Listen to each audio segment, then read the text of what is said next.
그 담장과 울타리의 차이를 여러분 아세요? 물론 담장과 울타리는 이 건물과 건물을 구분짓는 경계선을 하는 공통점은 똑같습니다. 그런데 담장을 쌓아 올리고 울타리를 짓는 목적은 다 달라요. 그리고 담장은 보시다시피 담장을 높게 쌓아서 이웃이 또 남들이 자기 재산에 자기 집에 넘어오지 못하도록 차단을 하는 역할을 하는 것이 이 담장이라는 겁니다. 이 반면에 울타리는요, 이웃을 차단하는 게 아니에요.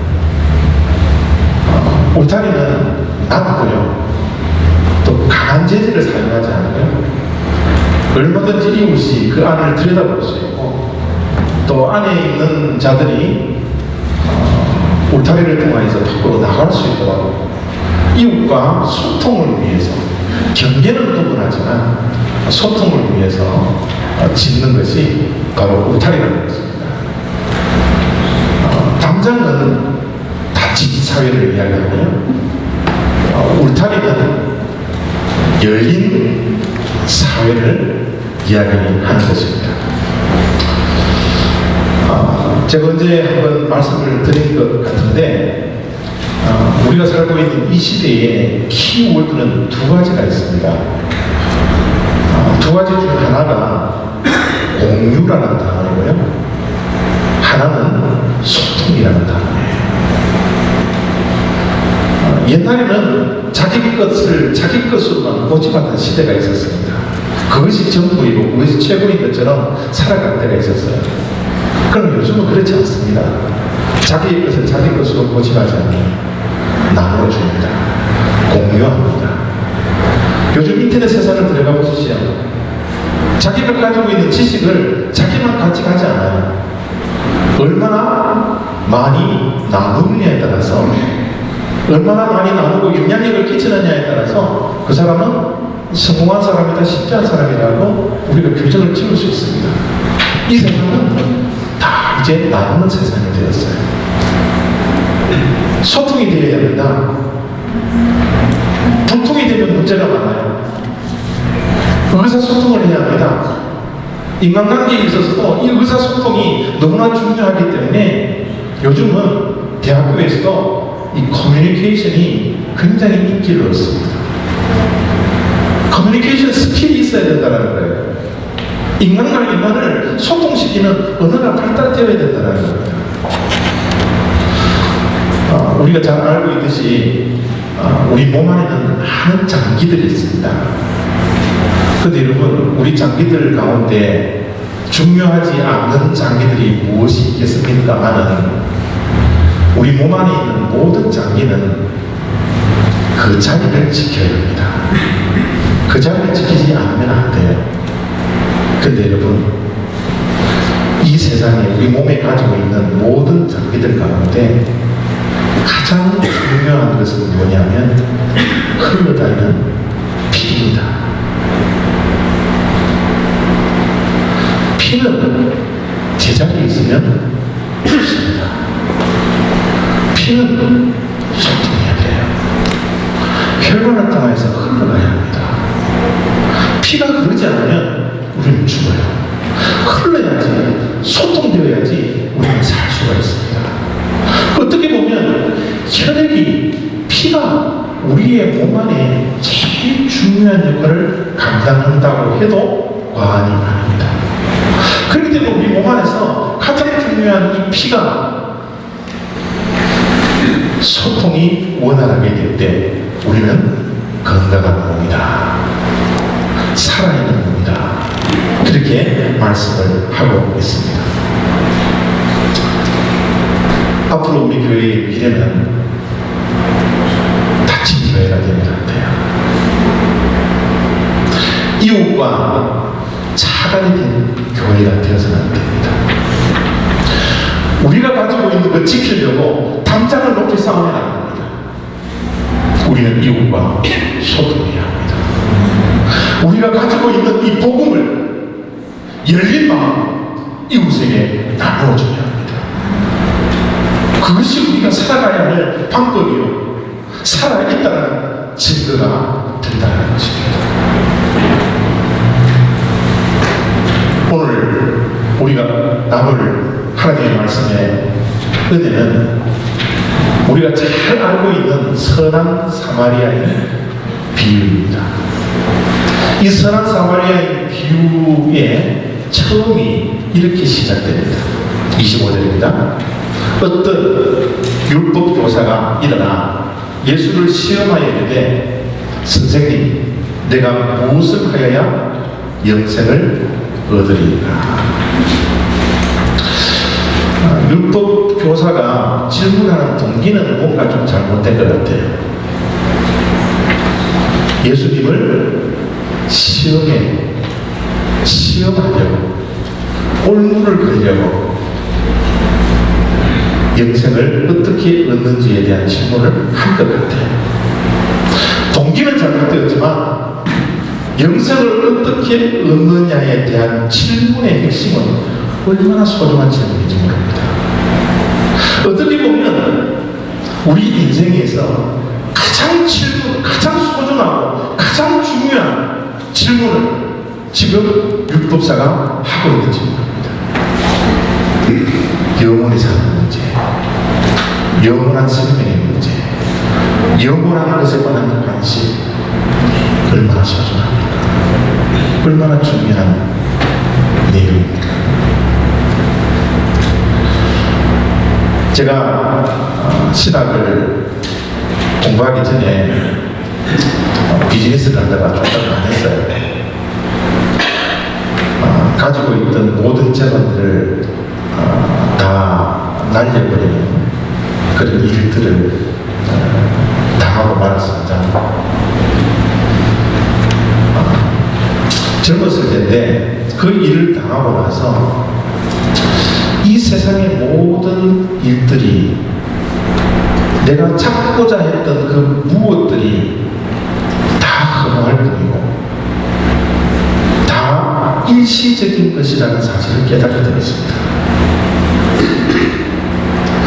우리가 이 땅에 살아가고 있는 인생의 발걸음마다 내가 무엇을 소유하려고 잡으려고 노력을 하지만 그 모든 것들은 뭐예요?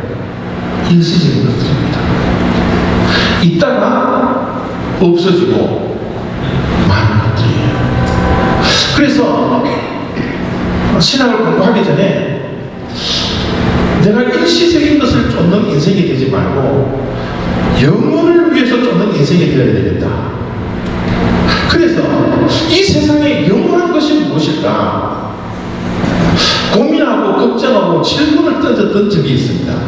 물론 그 당시에는 그 답을 얻지는 못했지만 신학을 공부를 하고 목사가 되고 나서 젊었을 때 던졌던 그 질문에 대한 해답을 얻었어요. 여러분, 영원한 것은 무엇이에요? 영원한 것은 세 가지가 있는데요. 영원한 것은 하나님이 영원하더라고요. 하나님의 말씀이 영원하더라고요.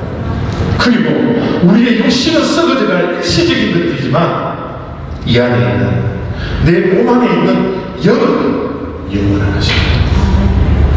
우리가 과연 일시적인 것에 관심을 가지고 투자를 해야 되는 것인지, 영원한 것에 투자를 하고 관심을 가지고 집중해야 되는 것인지, 이 시간 여러분 판단하시기 바랍니다. 거기에 대한 해답을 얻고 내가 과연 어느 곳에 집중을 하고 어느 곳에 관심을 가지고 어느 곳에 올인을 해야 되는지 신학을 하면서 깨닫게 되었어요. 율법학자가 예수님께 나와서 동일한 질문과 자기가 가지고 있는 생각을 여쭙니다. 영생을 어떻게 해서 얻을 수 있습니까? 주님이 말씀하시는데요, 주님의 말씀을 들여다보면 해답이 어디에 있는가 보세요. 해답이 어디 있어요? 율법 안에 있습니다. 26절, 예수께서 이르시되 율법에 무엇이나 기록되었으며 내가 어떻게 믿느냐? 여러분, 우리의 모든 인생의 해답은요, 우리가 가지고 있는 하나님의 말씀 안에 있습니다. 이것이 우리의 믿음이에요. 지금 여러분들 무엇을 고민하고 있습니까? 무엇을 인생을 향해서 던지고 싶습니까? 어떤 질문을 가지고서 고민하고 있다? 풀리지 않은 인생의 문제들이 있습니까? 그 문제의 해답은 이 세상에 있는 것이 아니라 하나님의 말씀 안에 있다는 사실이 우리의 믿음입니다. 그래서 우리는 하나님의 말씀 앞으로 자꾸 가까이 갈 수밖에 없는 거예요. 예수님께서 그 율법사에게 율법에 무엇이라고 기록되어 있느냐 물으니까 율법사가 이런 대답을 합니다. 내 마음을 다하며 목숨을 다하며 힘을 다하며 뜻을 다하여 주 너의 하나님을 사랑하고 또한 내 이름을 내 자신같이 사랑하라. 두 마디로 정의 내릴 수 있습니다. 영생을 얻는 유일한 방법입니다. 하나님을 사랑하고 그리고 이웃을 사랑하라는 거예요. 하나님을 어떻게 사랑해야 돼요? 하나님을 대충 사랑하라고 그래요? 아닙니다. 목숨을 걸고 사랑하는 거예요. 하나님에 대한 사랑은 목숨 걸고 사랑하는 겁니다. 뜻을 다하고 마음을 다하고 목숨을 다하고 힘을 다하여서 하나님을 사랑하는 겁니다. 여러분, 우리는 하나님을 사랑하고 있습니까?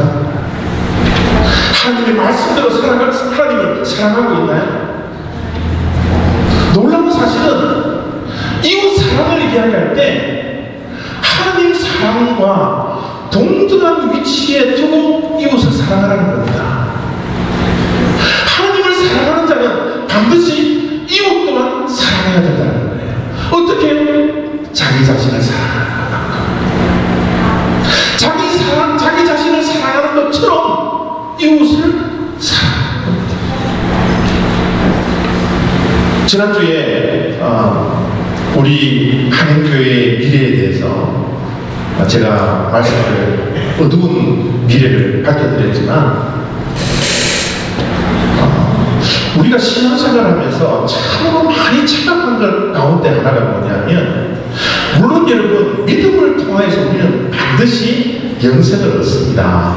구원을 받습니다. 그러나 이 영생을 얻고 구원받은 이 믿음의 생활까지 공짜로 얻으려고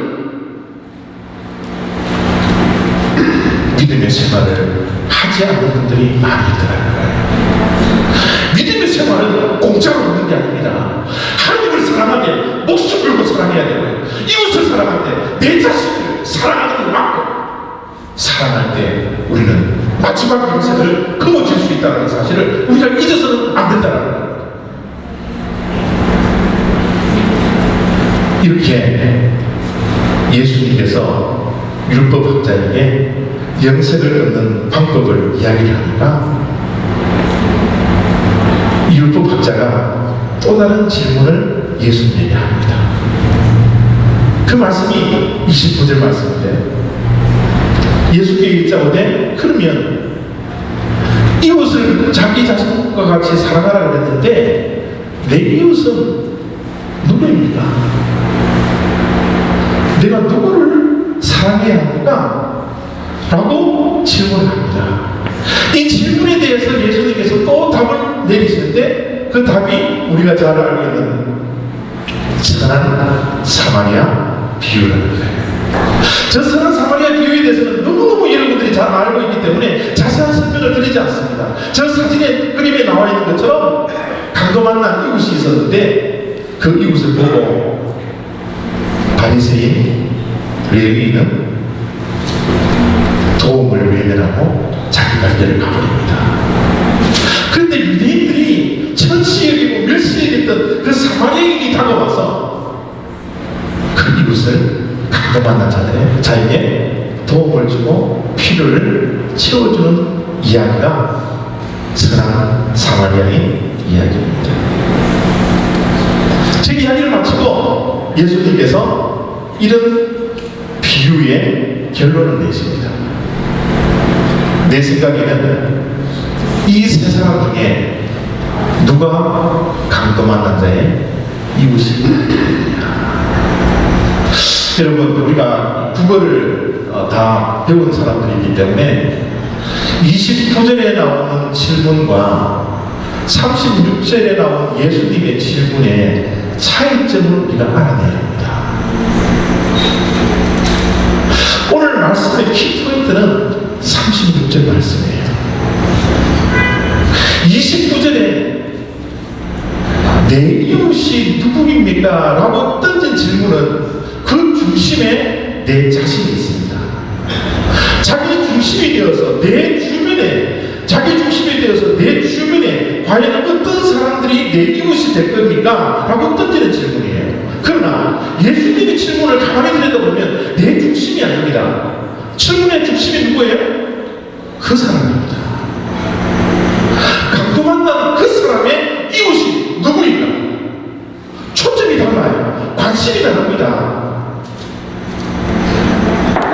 참 여러분, 우리가 인생을 살아가는 동안 많이 집중하고 또 그렇게 살아갈 수밖에 없는 것이 늘 우리는 이 세상이 내 중심으로 되어 있게 되어 있습니다. 예를 들면 우리가 찍은 사진을 한번 보세요. 누가 가장 먼저 내 눈에 들어와요? 자기 자신이 눈에 들어오게 되어 있습니다. 자기 자신부터 찾게 되어 있어요. 다른 사람들은 엉망진창으로 나와도 나만 잘 나오면 사진 잘 나왔다라고 이야기하는 것이 우리들의 모습입니다.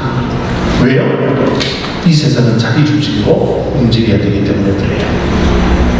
율법사의 질문도 그 범주를 벗어나지 않아요. 이웃을 이야기할 때 내 이웃이 누구입니까? 그러나 예수님은 자기 중심된 그 관점을 어떻게 해요? 뒤집어 놓습니다.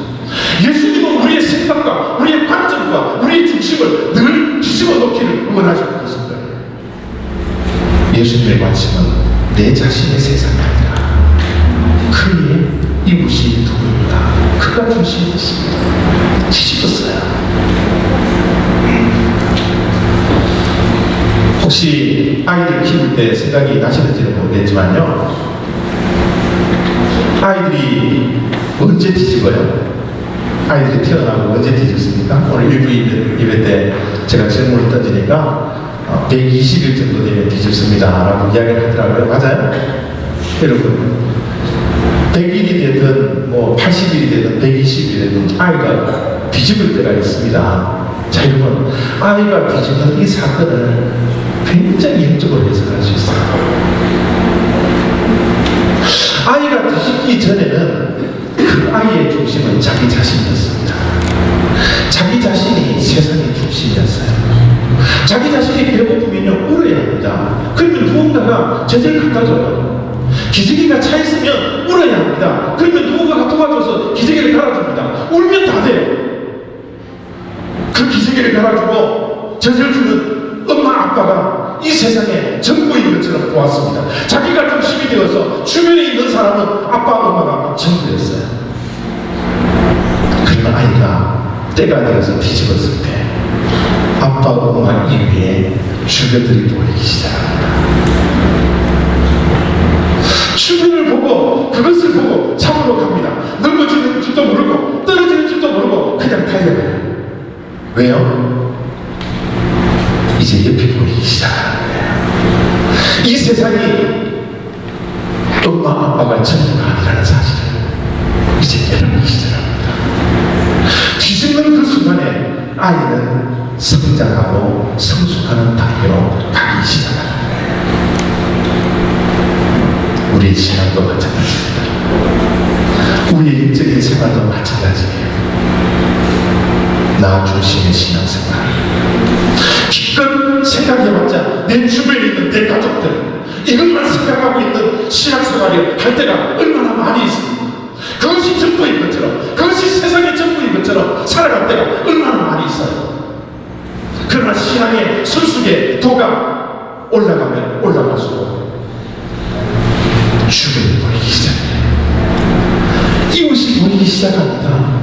강도 만난 자가 보이기 시작합니다. 필요한 자들이 눈에 보이기 시작합니다. 그것을 보고 신앙의 성숙되었다 라고 우리가 이야기를 하는 거예요. 사랑하는 성도 여러분, 우리 교회를 보세요. 우리는 누구 중심으로 이곳까지 왔습니다. 누구 중심으로 우리는 신앙생활을 하기를 원하나요? 하나님께서 왜 웨들랜드 땅을 버려두고 이곳에 하나님께서 오게 하셨습니까? 왜 발걸음을 옮겨주셨나요? 우리의 삶이 무엇입니까? 우리가 해야 할 일이 무엇입니까? 우리가 보아야 하고 우리가 말씀을 가지고 우리가 집중해야 할 그 이웃이 과연 누구입니까? 어제 인터넷을 찾아보니까 이 콜튼 시티가 인구가 52,000명 정도 되더라고요.